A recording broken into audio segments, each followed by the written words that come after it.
What's up, YouTube? This is Too Raw for TV. So look, I'm going to try to be as brief as possible in this video. I don't want to make this a 30-minute video, which I can easily do, talking about this subject. So here goes. According to various news media outlets in Russia, one of the most significant political figures, global figures of the 20th century has passed away. Mikhail Gorbachev, the last Soviet premier of the Soviet Union, died today at the age of 91. No cause of death was given, but he had been ill for the past 10 to 15 years. His wife, Reza Gorbachev, if memory serves me correctly, passed away back in 1999. Gorbachev was born in 1931, all right, just for a point of reference. The Soviet Union existed from 1917, the triumph of the Bolshevik Revolution, until 1991, when it ceased to exist, I think, on Christmas Day of 1991. I remember when that happened. The first Soviet leader was Vladimir Lenin. He did not serve for very long. He was in ill health for much of his reign. He died, I believe it was in January of 1924. The next Soviet leader was Joseph Stalin. He was the most brutal, the most evil, the most butcherous of all Soviet leaders. He was, in essence, I don't know if I would call him a sociopath. I think he was just a man, I would say he was a man who was without conscience, almost evil, all right? Not only did he liquidate those around him who were threats to his power, he also periodically would murder millions of citizens, oftentimes because of, his own prejudices. Ethnic groups were murdered. Also, some of it was because of convenience, less mouths to feed. I mean, I think Stalin killed 20 million of his own people, 20 million. And at the time of his death in 1953, he was about to go on another purge. This time, I think he was going to take out upper class people. And he started seeing the upper class as a threat to him. He was going to start killing scientists and doctors. This guy was a fucking nut job. But anyway, during World War II, we were allies with the Soviet Union because we shared a common enemy, that being Adolf Hitler, Germany, Nazi Germany, and the Axis powers, Italy and Japan. After that threat was eliminated, the Soviet Union was allowed to annex countries in Eastern Europe, and the countries that they didn't annex as actual property of the Soviet Union or control of the Soviet Union, they had puppet governments that pretty much just took their cues from Moscow, right? So this was a threat because not only was the Soviet Union expanding eastward, but it was also expanding westward.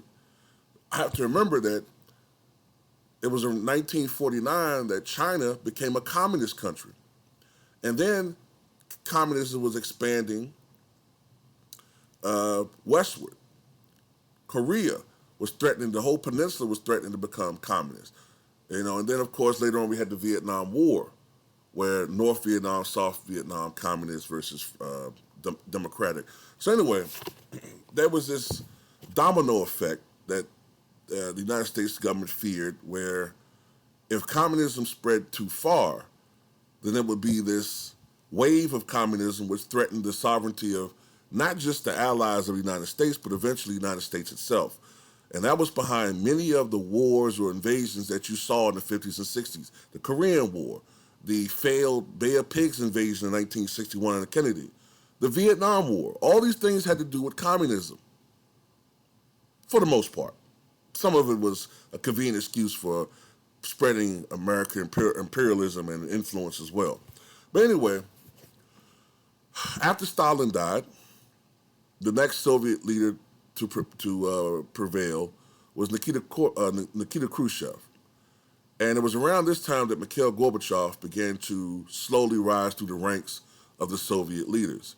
Mikhail Gorbachev was the premier general secretary of the Soviet Union, which pretty much means party head, at a very significant time. I think it was the peak of the Cold War. He was ousted in 1964, replaced by Leonid Brezhnev, who served as general secretary for 18 years until his death in 1982. Around this time, Gorbachev was very close to the top of power, but he was considered a bit too young. At that time, he was just 51 years old, which is young compared to the other Soviet leaders. And what happened was over the next 2 to 3 years is you kept having these Soviet leaders die. Brezhnev in 82, Andropov in 84, and then Konstantin Chernenko in March of 85. That's when Mikhail Gorbachev, who was only 54 years old, became the general secretary of the Soviet Union. Now, what was different about him is that he was a true reformer. He was a true believing communist, but he was a true reformer. He did want to reform the system. At this time, Ronald Reagan was president. Ronald Reagan had been a huge anti-communist figure in this country for several years at that time, not decades. And there were some people who feared that if he became president, we were going to go into some type of nuclear war because of his rhetoric, because of it. He was not for detente, which some people saw as appeasement to the Soviet Union as far as the national policy, foreign policy toward them. I don't want to go into too much specifics, but Reagan connected with Gorbachev. For whatever reason, Gorbachev was charming. His personality was different. Gorbachev was very interested in many of things that, as far as our culture, he found many things of our culture interesting. And there was progress made when Gorbachev was the premier.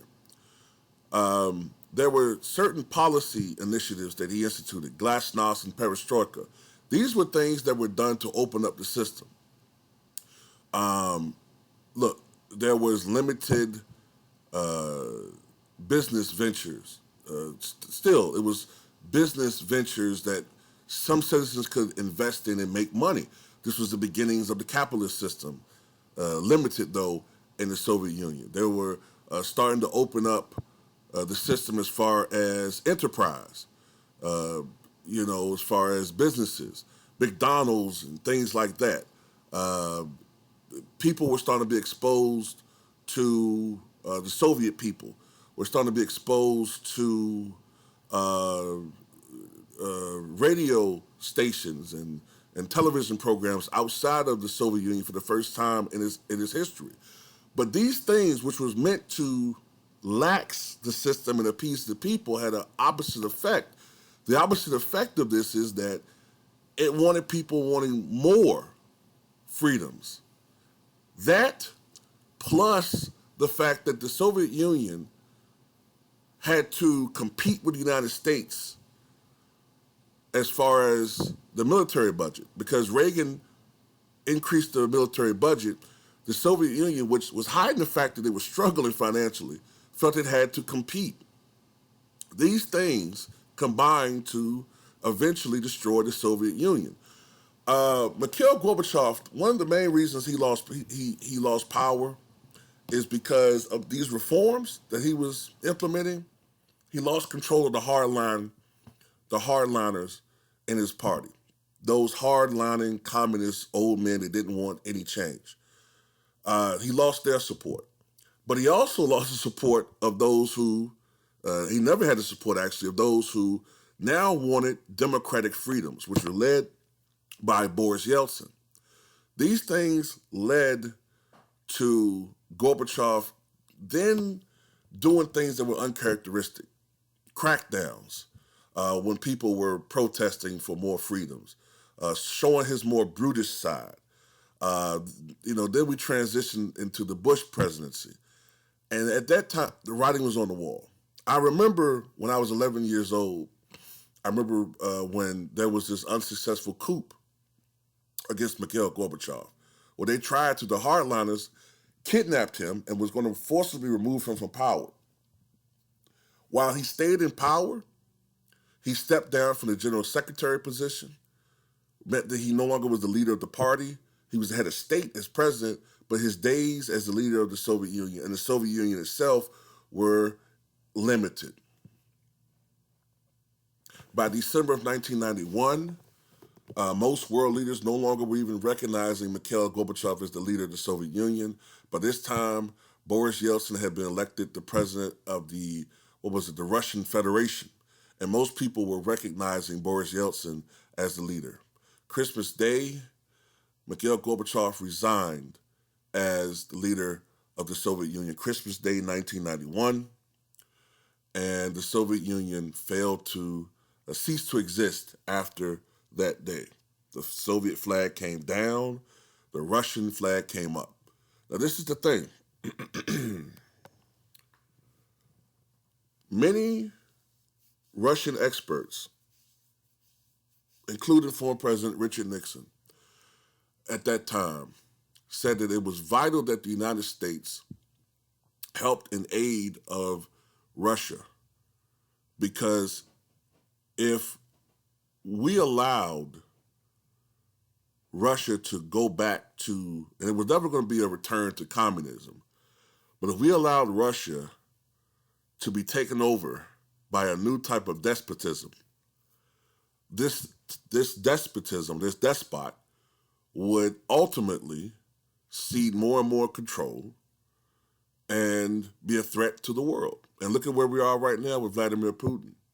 Vladimir Putin has not embraced any of his predecessor Boris Yeltsin's love for democracy. He is in essence a dictator. He has consolidated power on his own. They've changed the Constitution so he can run for president for life. He, in fact, in essence, is a dictator.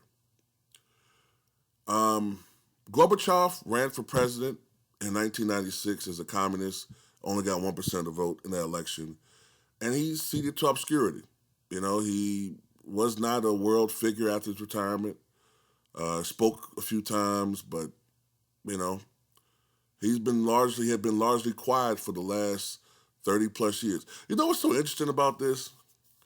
It's just yesterday, I was looking at a video of Ronald Reagan when he gave that speech as far as instructing Mikhail Gorbachev to, if he's really serious about reforms, to bring down the Berlin Wall. That speech he gave.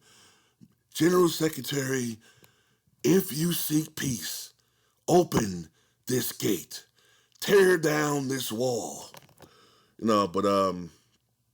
Anyway, this video was a little bit of a little rudimentary lesson on who Mikhail Gorbachev was. Didn't go into too many specifics, but he was significant because had we had a more hardline Soviet leader in place, someone with the mentality of, say, a Stalin or maybe even a Khrushchev in the late 80s, history may have gone differently, and it may not have gone well.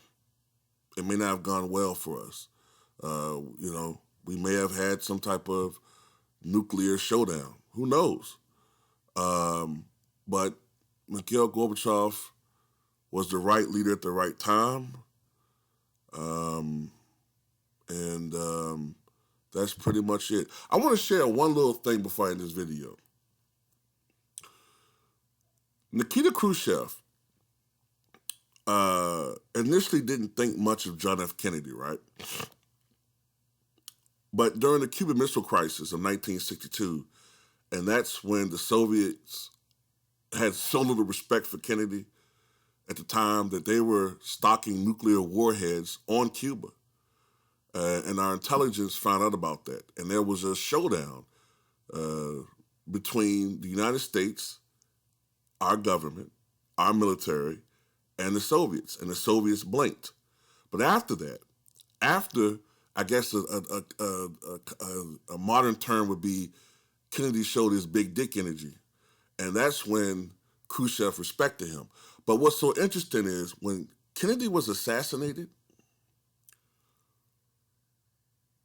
I found out about 15 years ago, Khrushchev was in the Kremlin crying, because he thought that whoever took over was going to be a hardliner who was going to attack the Soviet Union.